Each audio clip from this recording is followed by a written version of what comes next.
தற்போது அதிமுகவுக்கு ஏற்பட்டிருக்கக்கூடிய சூழல் என்பது ஒரு மிகப்பெரிய கிரைசிஸ் அவங்களுக்கு.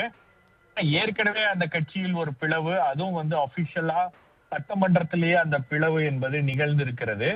தற்போது எம்எல்ஏக்கள் ராஜினாமா செய்கிறார்கள் அப்படின்னும் போது அதை தடுக்க கூட முடியாத ஒரு நிலையில அதிமுக தலைமை இருக்கிறது அப்படின்றது ரொம்பவே ஆச்சரியமான ஒரு விஷயமாக இருக்கிறது. அதாவது ஏற்கனவே அதிமுக விப்ப உத்தரவை மீறி, கொறடாவுடைய உத்தரவை மீறி தாவேக ஆட்சிக்கு ஆதரவாக இந்த எம்எல்ஏக்கள் எல்லாம் வாக்களித்திருந்தார்கள் இதுல அசெம்பிளில. அப்போ இந்த எம்எல்ஏக்கள் ஆல்ரெடி அவங்க டிஸ்குவாலிபிகேஷனை ஃபேஸ் பண்றாங்க. ஆல்ரெடி அவங்களுடைய நிலைமை ரொம்ப மோசமாகி விட்டது. ஏன்னா அவங்க அந்த முடிவை எடுத்து கொறடாவுடைய உத்தரவை மீறி அவங்க அதிமுகவுக்கு எதிரான ஒரு முடிவுல அவங்க பயணித்து இருப்பது அப்படின்றது கட்சி தாவல் தடை சட்டம் ஆல்ரெடி அது அட்ராக்ட் ஆகிரும். அதுக்கப்புறம் உங்களுக்கு டிஸ்குவாலிபிகேஷன் ப்ரொசீடிங்ஸ் அப்படின்றது தொடங்கிவிடும் அப்படின்ற அந்த சூழல் இருக்கும்போது தற்போது அவங்களுக்கு இருக்கக்கூடிய ஒரே ஆப்ஷன் அவங்க ரிசைன் பண்றதோ அல்லது டிஸ்குவாலிஃபை ஆகுறது. இந்த 2 ஆப்ஷன் மட்டும்தான்.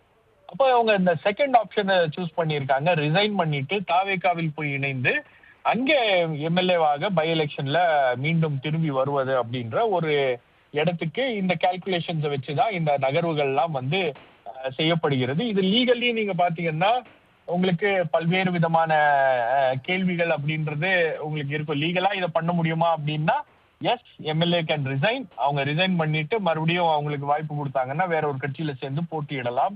டிஸ்குவாலிஃபை ஆனா கூட அவங்க போட்டியிடுவதற்கான வாய்ப்புகள் இருக்கிறது. ஸோ இந்த இடத்துல லீகலா கொஞ்சம் சேஃபா பிளே பண்றாங்க. அண்ட் ரெண்டாவது பொலிட்டிக்கலா ஒரு கேள்வி இருக்கு இல்லையா? பொலிட்டிக்கலா இருக்கக்கூடிய கேள்வி என்ன, அதிமுகவை கேபினெட்குள் கொண்டு வருவதா அப்படின்ற ஒரு சர்ச்சை தான் கொஞ்சம் தினங்களுக்கு முன்பு வந்துச்சு. இப்போ தாவேகா தரப்புல இருந்து அவங்க பண்றது என்ன அப்படின்னு பாத்தீங்கன்னா, அவங்க அதிமுக கிடையாது, அதிமுகவிலிருந்து விலகி தாவேகாவில் இணைகிறார்கள் அப்படின்ற அந்த லைன் அவங்க எடுக்கும் போது தங்களுடைய பொசிஷனை கன்சாலிடேட் பண்றதுக்கும் ஸ்ட்ரென்தன் பண்றதுக்குமான ஒரு நடவடிக்கையாக தான் இது இருக்கிறது. திரு ஷபீர் அகமத், நீங்க சொன்னது போலவே அதிமுகவில் இருக்கும் பொழுது அந்த அமைச்சரவை இடமானது கொடுக்கக்கூடிய சூழல் ஏற்படாத சூழலில் தற்பொழுது ராஜினாமா செய்து தாவேகாவில் இணைந்தால் அதற்கான வாய்ப்பு இருப்பதாகவும் ஒரு பார்வை பார்க்கப்படுகிறது. அதே போல் குதிரை பேரம் நடைபெற்றதா இல்லையான்ற ஒரு கேள்வி எழுது. நீங்க எப்படி பாக்குறீங்க இதை? இல்ல, நீங்க அது ஒரு குதிரை பேரம் அப்படின்றது ஒரு அரசியல் ரீதியான ஒரு சார்ஜ் தான். கடந்த காலங்கள்ல இந்த மாதிரியான சம்பவங்கள் தமிழ்நாட்டுல நடக்கவில்லை. தற்போதுதான் முதல் முறையாக நடக்கிறதா அப்படின்னு அந்த கேள்வி என்பது இருக்கு. 2010 திமுக ஆட்சியில் இருக்கும் போது அதே மாதிரி திமுக மைனாரிட்டி கவர்மெண்டாக தான் இருந்துச்சு.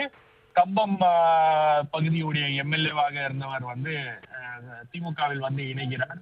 அதே போல அனிதா ராதாகிருஷ்ணன் அதிமுகவிலிருந்து திமுகவில் இணைந்தார். அதே போல உங்களுக்கு சிபிஎம் திருப்பூர் எம்எல்ஏ கோவிந்தசாமி அவர்கள் திமுகவில் இணைந்தார்.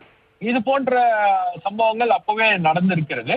அதே போல உங்களுக்கு அதிமுகவிலும் தேமுதிக எம்எல்ஏக்கள் 2011 கிட்டத்தட்ட அந்த அசம்பிளி செஷன் முடியும் போது ஒரு 9 எம்எல்ஏக்கள் அவங்க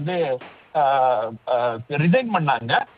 விஜயகாந்த் அவர்கள் சட்டமன்றத்துல எதிர்கட்சி தலைவர் பதவியை அவர் இழந்தார். சோ அந்த காட்சிகள் எல்லாம் கடந்த காலங்கள்ல அரங்கேறி இருக்கிறது அப்படின்னும் போது இது நடக்கின்ற விஷயங்கள் எல்லாம் ஒன்றும் புதிதாக தமிழகத்தில் நடக்கின்ற விஷயங்கள்.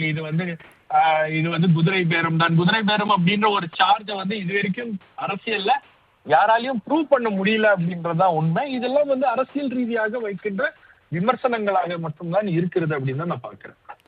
அதே போல ராஜினாமா செய்யக்கூடிய எம்எல்ஏக்கள் சொல்லக்கூடிய காரணங்கள் எடப்பாடி பழனிசாமி தலைமையில் சமரசம் ஏற்பட அதற்கான வாய்ப்பு கிடையாது. அதே போல் திமுகவுடன் சேர்ந்து ஆட்சி அமைக்க அவர்கள் முற்பட்டார்கள், அதற்கு எங்களுக்கு விருப்பமில்லை அப்படின்ற ஒரு காரணங்களை எம்எல்ஏக்கள் ராஜினாமா செய்யும் பொழுது ஒவ்வொருவரும் சொல்லக்கூடிய அந்த காட்சிகளையும் நாம் பார்க்கிறோம். தற்பொழுது இதுதான் உண்மையான காரணமா அல்லது தாவேகா அதிமுகவின் பிளவில் ஆதாயம் தேடுகிறதா? இது எப்படி புரிஞ்சுக்கலாம்? இல்ல, நீங்க அதிமுக எம்எல்ஏக்களை பொறுத்த வரைக்கும் அவங்களுக்கு ஒரு காரணம் தேவை. ரிசைன் பண்றோம்னா ஏன் ரிசைன் பண்றோம், எதுக்காக பண்றோம் அப்படின்ற ஒரு காரணம் தேவை. ரிசைன் பண்ணுவது அப்படின்ற முடிவை அவங்க ஆல்ரெடி எடுத்துட்டாங்க. அது ரொம்ப கிளியரா நமக்கு தெரியுது. ஏன்னா இதற்கான முயற்சிகள் அப்படின்றது இன்னைக்கு நேற்றுல ரொம்ப நீண்ட காலமாகவே இந்த முயற்சிகள் அப்படின்றது நடந்து கொண்டே இருக்கிறது. 4ஆம் தேதி எப்போ ரிசல்ட் வந்துச்சோ அப்பதுல இருந்து இந்த முயற்சிகள் அப்படின்றது தொடர்ந்து நடந்து கொண்டே இருக்கிறது. சோ இந்த முயற்சிகள்ல என்ன விஜய் அவர்களுக்கும் தாவேகாவுக்கும் சாதகமாக, முதலமைச்சர் விஜய் அவர்களுக்கும் தாவேகாவுக்கும் சாதகமாக அமைந்த விஷயம் என்னன்னு பாத்தீங்கன்னா, திமுக அதிமுக இணைந்து ஆட்சி அமைப்பது அப்படின்ற ஒரு விஷயம் நடந்துச்சு இல்லையா? அது தாவேகாவுக்கு சாதகமாக அமைந்து விட்டது. காரணம் என்னன்னா, அந்த மாதிரி ஒரு ப்ரொபோசல் வந்ததுக்கு பிறகுதான் உங்களுக்கு திமுக கூட்டணி கட்சிகள், குறிப்பாக சிபிஐ, சிபிஎம், அதே போல விசிகே, காங்கிரஸ் போன்ற பல கட்சிகள், காங்கிரஸ் முன்னாடி போயிட்டாங்க. பட் மற்ற கட்சிகள் எல்லாம் தாவேகாவுக்கு ஏன் நாம் சப்போர்ட் பண்ணக்கூடாது அப்படின்ற ஒரு ஸ்டாண்ட் அவங்க எடுத்தாங்க. இப்ப அதற்கான ஒரு விளைவுகள் அதிமுகவிலும் தென்படுகிறது அப்படின்றத பாக்குறேன். இணைப்பில் தங்களது கருத்துக்களை பகிர்ந்தமைக்காக நன்றி திரு ஷபீர் அகமது.